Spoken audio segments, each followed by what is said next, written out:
Earlier in the show, we talked about the tough road the U.S. will have getting Americans back to work. The jobs won't come from Capitol Hill or Wall Street. They'll come from people like you, aspiring entrepreneurs coming to the table with fresh ideas for the next big thing. But is it really that easy? We're breaking it down today with business strategist Carol Roth. She's the author of The Entrepreneur Equation. And Carol, welcome.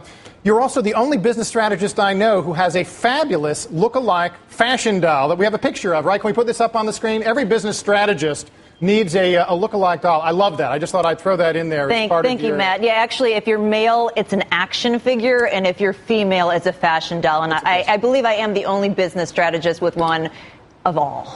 Your insights will be equally unique, yes. I know. Talk about everyone. It's kind of a cliche that small business is the answer to job growth, but it's not that simple, is it? It really isn't. I mean, if you think about entrepreneurship before we even got into this economic mess, 90% of businesses failed within 5 years. The average business did less than $100,000 in revenue, and most businesses were not innovative and were not growth-oriented. So not all businesses are really created equal, Matt. So we really need to focus on the right types of businesses, the right people, the right opportunities, the right time, and most importantly, the right resources, things like access to capital that makes those businesses be able to grow. Because if you don't have capital to invest in your business, you can't hire people, and it's not a solution to create jobs in this country. Now, you've been an investment banker. You may still be with part of your time. Is it true what we're hearing, the way small business folks talk about just not being able to get the kind of credit lines they need to expand or even to make payroll in some cases? Yeah, no, it is very true. In fact, access to capital has dried up across the board. And in fact, there was less demand for small business loans in this last quarter,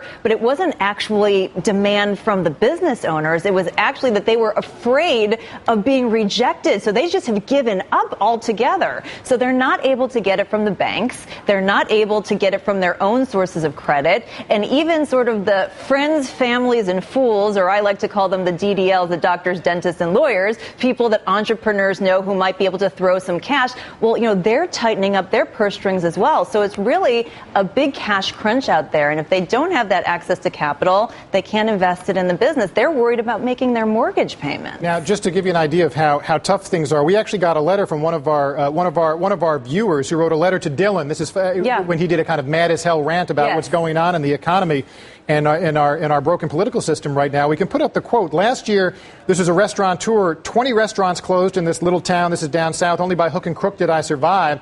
I pay more than half of all my revenue in taxes of various kinds. At the end of the year, I make nothing. I don't know how much longer my business can tread water. State of our country and Congress, they're maddening. Billionaires pay nothing while I struggle each quarter to pay thousands in taxes. It makes me sick. I mean, it's a very tough climate out there now. It is a tough climate, and I think that one of the things that's equally an issue is just how much time they're spending marketing versus time that they're spending on administrative issues. Something as easy as expanding the definition of what a 1099 employee is, an independent contractor, would make it so much easier for businesses to hire. But no, right now they have to hire people and they get bogged down in the paperwork, and it just makes it difficult for them to focus on the core. We want people to be focused on their business, not on paperwork. Now, for folks out there who are thinking about starting a business, maybe they've been thinking for a while, maybe they've lost their job but have some entrepreneurial ideas. I know every individual case would be individual, but generally speaking, how can people know or get a sense of whether the time is right in a really tough economy? Yeah, I think you have to have the right mindset, but I think you also have to have the right experience and the right finances. We're talking right now about access to capital. Well, if you think about somebody who's just lost their job or perhaps they're underemployed, well, that person's in an emotional state and they're not in a place where they can invest not only in starting the business, but in having that business grow.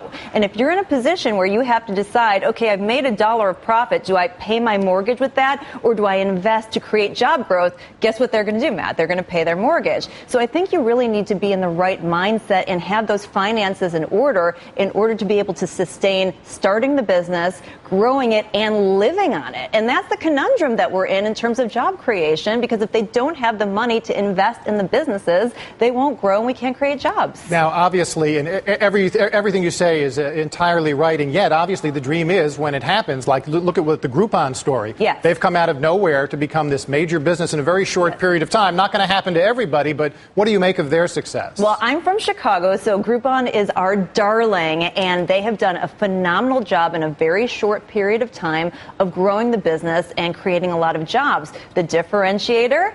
Access to capital. They have great deep pockets. They have VC backers, and so they're able to invest. And if you look at their S1, they're spending tons and tons of cash in terms of their business and growing it. And so that really is the differentiator. If we're going to put it down to break it down to something, it's show me the money. Now, one of the things that I wanted to ask you about is that in good times and bad, the unique American system where you get health care from employers, basically, I think is a huge barrier to entrepreneurship, because folks who want to go out on their own, who may have a great idea, but maybe they've got some pre-existing condition themselves, someone in their family, they have job lock, it's called. They can't afford to give up that health coverage and roll the dice on their family's health.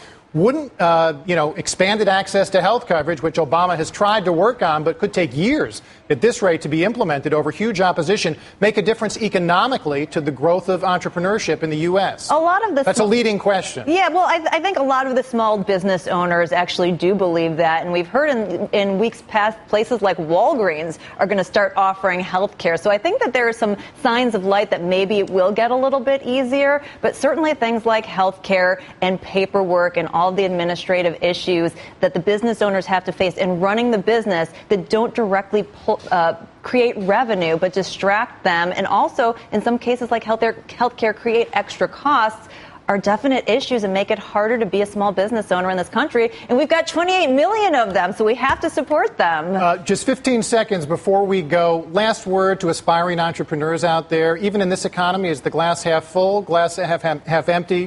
What would you say? Yeah, I would say if you fail to prepare to fail, and do your homework and get the experience and get your finances in order first. Because if you're going to do this, it's not going to be the Band-Aid issue. This is going to be something for your entire 5-10 years, the rest of your career. So really give it some serious thought before you take that plunge and that leap. Carol Roth, wise counsel for small business owners and aspiring entrepreneurs out there, and the only business strategist with her own look-alike fashion doll, which is always fun. Thanks for sharing your insights Thanks, today. Matt.